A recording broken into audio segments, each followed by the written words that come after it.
안녕하세요. 무신론 문제를 어떻게 볼 것인가 두 번째 시간을 갖도록 하겠습니다. 무신론을 주장하는 세 번째 이유입니다. 이 세상의 악과 고난의 문제죠. 굉장히 많은 사람들이 이 세상을 보니까 너무 많은 악이 있다. 그 세상을 보니까 이유를 찾기 너무 어려운 고난이 있다. 그런데 이런 세상 속에서 어떻게 선하신 하나님이 있다고 말할 수 있느냐? 사랑이신 하나님이 있다고 말할 수 있느냐? 이런 질문을 던지면서 하나님 없는 것이다. 이렇게 하면서 무신론을 주장합니다. 사실은 무신론을 주장하는 가장 중요한 실존적인 이유, 이게 사실 이 세상의 악과 고난의 문제일 것입니다. 그 앤서니 플류라고 하는 분이 있어요. 이분이 일생을 무신론자로 살다가 생의 마지막에는 유신론자가 됩니다. 그런데 이분이 무신론자로 한참 활동할 때 이런 말을 했어요. 어떤 이들은 아버지가 그의 자녀들을 사랑하듯이 하나님 우리를 사랑한다고 말한다. 그래서 우리는 위로를 받는다. 그런데 우리는 수술로도 고칠 수 없는 후두암으로 죽어가는 어린아이를 보고 있지 아니한가. 그 아이의 세상 아버지는 극도로 초조해하며 아이의 치료를 위해 모든 노력을 다하지만 하늘 아버지는 관심조차 보이지 않는다. 이런 말을 했습니다. 무슨 이야기를 하는지 아시겠죠? 세상의 악, 고통, 설명하기 어려운 이 고통의 문제를 바라보면서 하나님이 계시지 않는다. 이렇게 이야기하는 것입니다. 근데 이걸 어떻게 볼 수 있을까? 이렇게 물어보면요. 첫 번째, 이런 주장하는 사람들은 고통은 의미가 없다. 고통은 가치가 없다. 고통은 없어야 된다. 이렇게 생각합니다. 근데 여러분, 그 고통이 과연 의미가 없는지, 의미가 있는지 우리가 어떻게 압니까? 고통은 누구나 힘들고 피하고 싶어 합니다. 그러나 우리 그런 경험 하지 않습니까? 지금 너무 힘들었는데, 너무 아팠는데, 마침내 그 시간이 지나서 보니까 그 고통 때문에 좀 더 성숙했고, 그 고통 때문에 좀 더 삶이 깊어졌고, 그 고통 때문에 정말 어려움이 있는 이들을 깊이 공감하고 위로할 수 있는 능력이 생길 수도 있지 않습니까?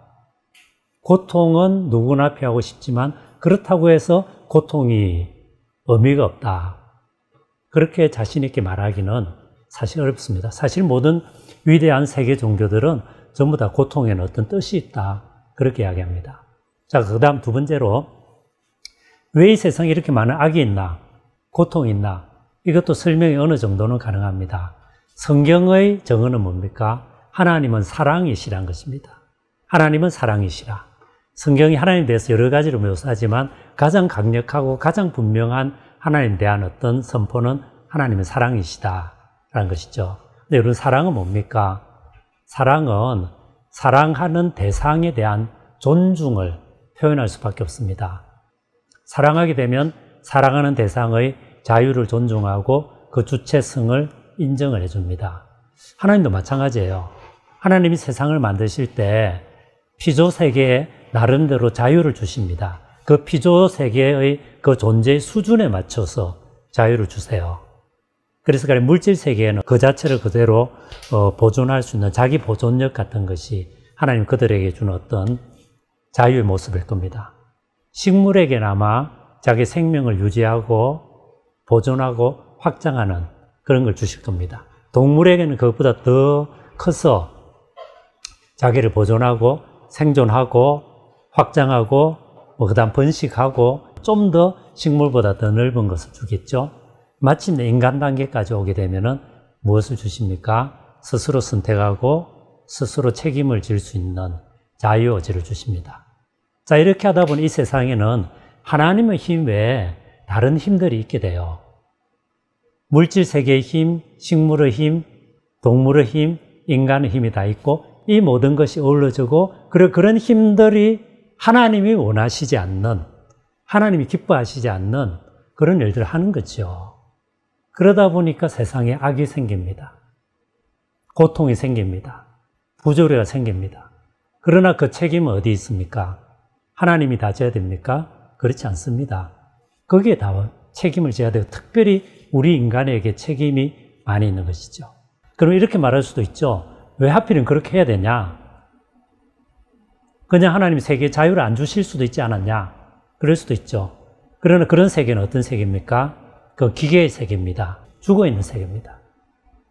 그렇다면 그런 죽어있는 세계일까? 아니면 고통도 아픔도 눈물도 악도 있지만 동시에 기쁨도 사랑도 창조성도 생명도 그리고 그 모든 것을 극복해내는 성숙도 있는 세계, 어느 세계를 여러분 선택하시겠어요?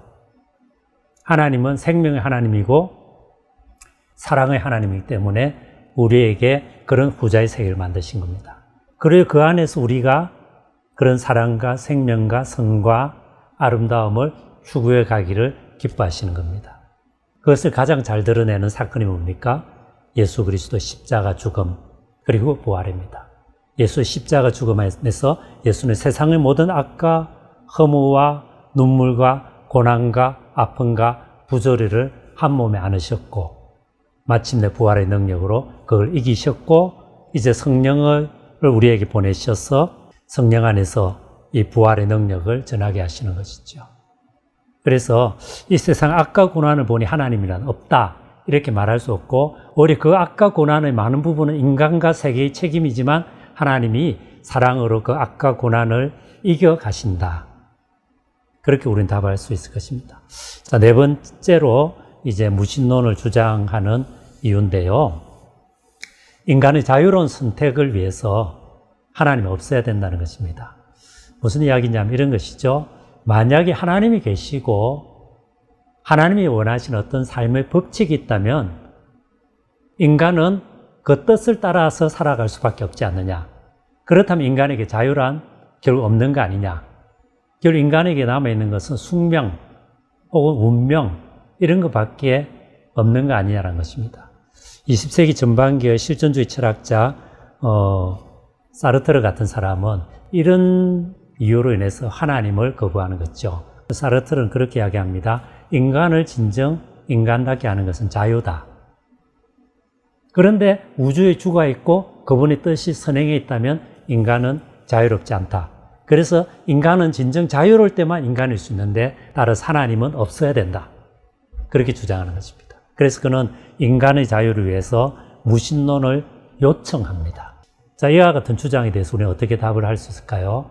일단 기독교 신앙 입장에서 보면은 하나님 우리를 자유하게 만드신 것은 맞습니다. 우리는 자유롭게 부르심을 받습니다. 그러나 이 자유는 무제약적인 자유는 아닙니다.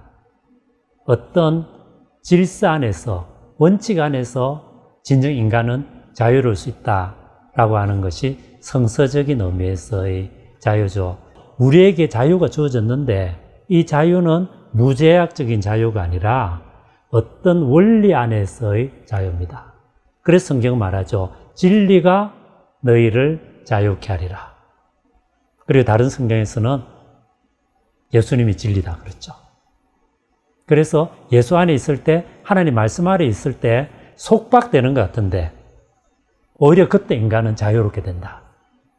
기독교 신앙은 이렇게 이야기하고 이것이 이 세상의 삶의 질서다 라고 이야기할 수 있는 것입니다. 그리고 이것은 꼭 신앙이 없다 하더라도 상식적으로 생각해 보면은 사실 우리 자유는 어떤 법칙 아래 있는 자유라는 것을 발견해야 될 것입니다. 그래서 인간의 자유로운 선택의 삶을 위해서 하나님 없어야 된다라는 이런 무신론적인 주장에 대해서 오히려 우리는 진정 자유하게 되려면은 하나님과 그 말씀의 법 아래에 있어야 된다.